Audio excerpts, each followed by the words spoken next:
Утро во Харкив во февруари. Може лесно да се заборави колку е близу војната на Русија до овој жив украински град. За само неколку секунди може да се смени се.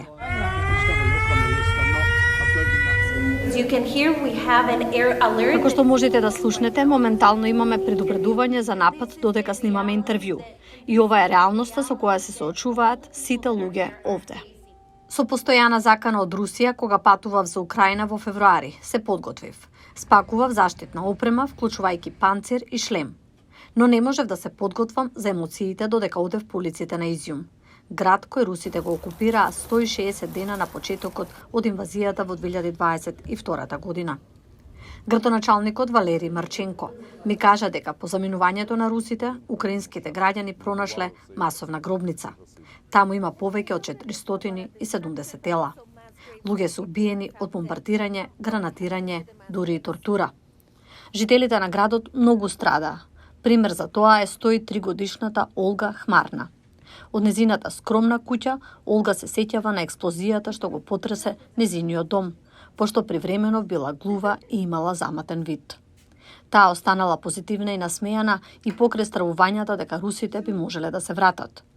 Од сите интервјуа во моите години како новинарка, го одвојувам тоа со Олга. Навечер често мислам на неа и на незината истрајност. Кон Буча патот е преполн со воени сцени. Во градот отец Андри Халавин ги чита имињата на убиените. Повеќе од 500 имиња спомнати на местото каде што открија десетици тела во 2 долги ровови. Спомените на овие градови за секогаш ќе останат во мене. Но животот продолжува. Нашата теренска продуцентка Никол Голдман знае каде има уништување, а каде надеж, како ова кафуле во Ирпин.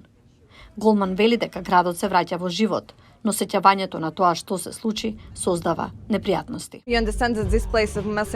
Сваќате дека на ова место имаше масакри, имаше толку многу човечки трагедии, што се чувствувате малку виновни што поминувате тука време да пиете кафе или само да шетате наоколу. Сваќате колку воени злосторства се извршени тука. Многу луѓе загина овде. И додека војната влегува во третата година, украинците внимателно го следат секој развој на настаните, а во исто време гарантираат дека никогаш нема да ги заборават жртвите за тоа каде се наоѓаат сега.